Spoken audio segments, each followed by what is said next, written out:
Starbucks just closed 100 stores in a single year. Coffee consumption in America hasn't dropped at all. So if Americans are still drinking coffee, where exactly are they going? And why is Starbucks desperately trying to hide the real answer? The third place that disappeared.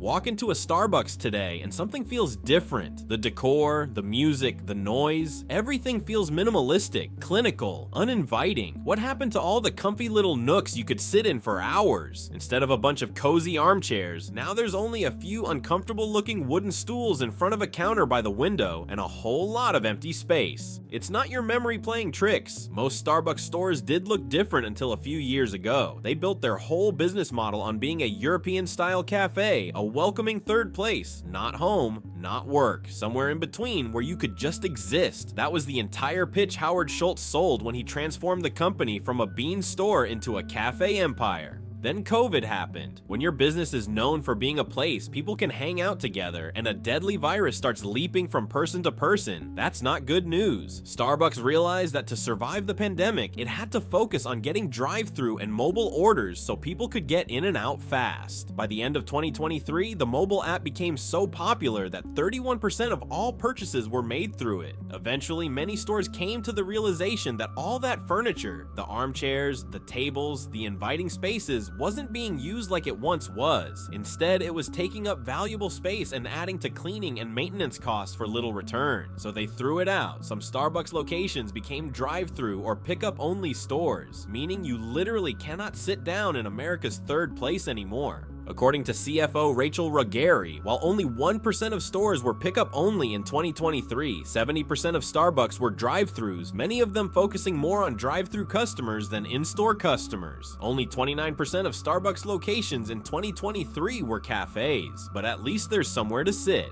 The price explosion nobody asked for.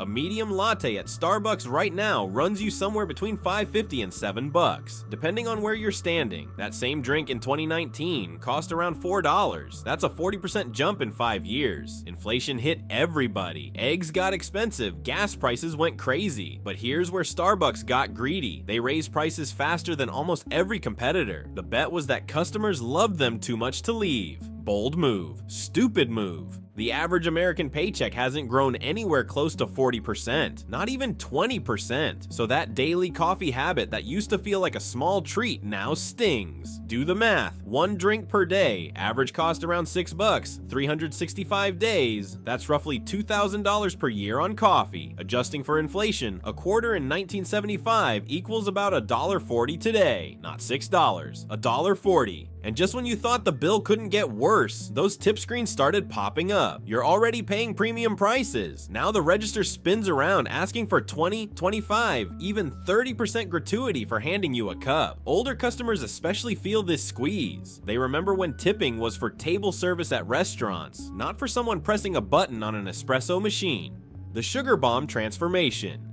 A Grande Caramel Frappuccino contains 54 grams of sugar. For context, a can of Coca-Cola has 39 grams. You're paying premium coffee prices for something sweeter than soda. Starbucks has quietly transformed from a coffee company into a dessert company that happens to sell caffeine. Those colorful seasonal drinks everyone posts on Instagram. Some pack more sugar than a Snickers bar. A former barista showed exactly how drinks get made. Pump after pump after pump of flavored syrup going into 1 cup. 18 pumps in some drinks. The comments section exploded with people saying they had no idea. The ingredient lists tell an ugly story too. Artificial flavors, preservatives, additives with names that sound like chemistry homework. Health-conscious customers started reading those labels and quietly walked away. Then there's the milk situation. Want oat milk instead of regular? That'll cost you an extra 70 cents, sometimes more. Funny thing is, in many markets, oat milk actually costs Starbucks less than dairy. They're charging you extra for something cheaper. The shift happened gradually. 20 years ago, Starbucks built its reputation on quality espresso, real coffee for coffee lovers. Now their best sellers are essentially caffeinated milkshakes with whipped cream mountains on top. The mobile order catastrophe.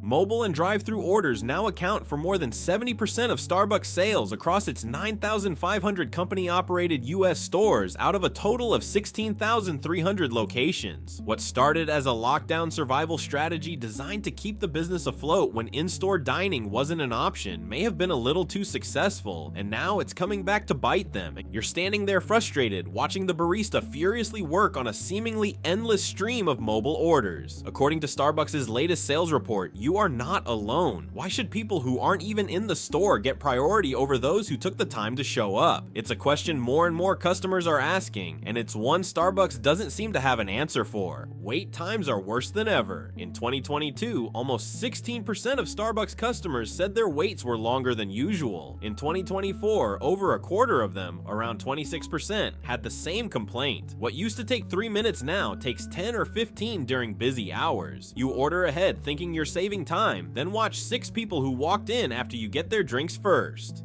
The understaffing crisis. Starbucks conducted an internal survey at more than 10,000 US locations. Turns out only 33% of its staff think their location has enough workers. You have a 2/3 chance of ordering coffee at a Starbucks where the workers are overworked, overstressed, and juggling a whole lot of tasks at once. One former barista wrote about her experience at 3 different locations. Due to understaffing, partners like me were often doing multiple roles or positions at a time. I often felt pushed to my limit and filled with stress and anxiety because we were short-staffed during a shift and I couldn't keep up with customer demand. The employees have had enough. Unionization efforts have spread to over 400 stores. Workers are citing impossible workloads, inadequate pay, and the stress of making 17-ingredient TikTok drinks while a line wraps around the building. Can't blame them, honestly. The competition that woke up.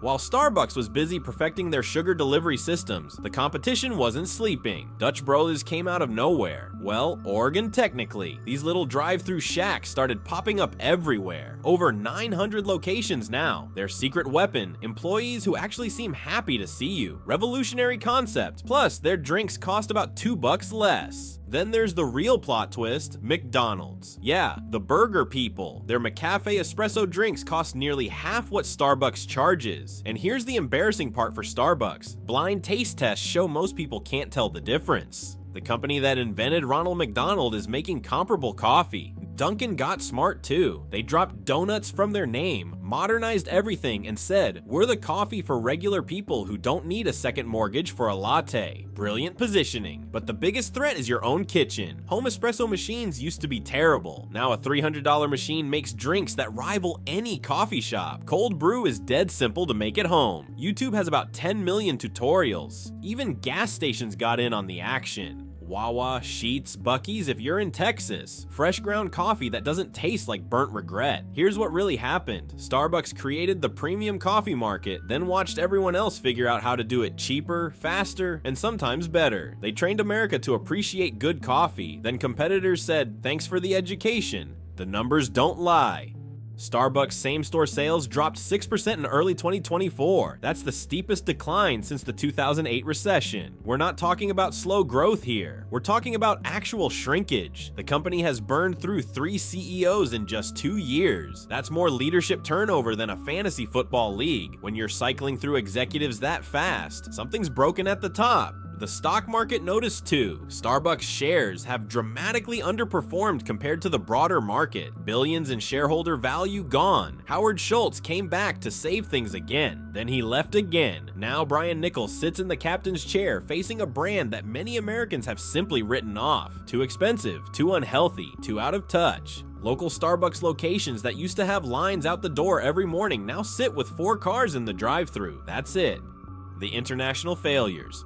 Starbucks has failed to take hold in markets like Italy, China, and Australia. In Australia, the chain closed 61 of its initial 87 stores. That's a 70% failure rate, which cost the company $105 million in losses. In China, sales fell by 14% in the third quarter of 2024, while North American sales slumped 6%. This mostly has to do with the rapid expansion of China's domestic company Luckin Coffee, a value-focused chain that opened 8,000 new stores in 2023 alone. Starbucks' ambitious plans to open 1 new store every 9 hours in China fell apart after Luckin blasted right past them in profits and growth. In Greece, there are just 27 locations around the country, mostly in high tourist areas. Why can't Starbucks compete in these markets? High prices, and most importantly, its new business model doesn't suit local coffee cultures. Both Greece and Australia have sit-down coffee traditions built around socializing that the company doesn't offer anymore.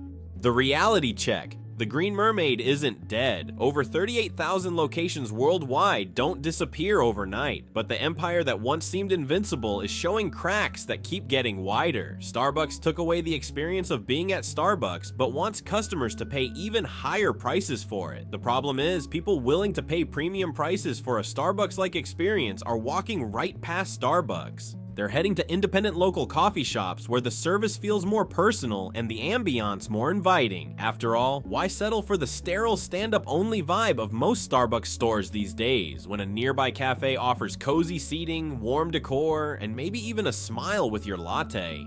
Over half of the market is made up of small business shops. That is a lot of competition for Starbucks, especially now that it's adopted the very model it once set itself apart from. Once the go-to spot for a sit-down coffeehouse experience, Starbucks has pivoted to resemble the quick-serve coffee shops it originally aimed to disrupt. People who just wanted to grab a coffee and a snack for a decent price and walk out always had places like Dunkin' Donuts. So Starbucks isn't matching the prices of quick-serve cafes, while also not matching the quality and environment of sit-down cafes. It's doing absolutely nothing particularly well. And some cracks can't be fixed with another pumpkin spice launch.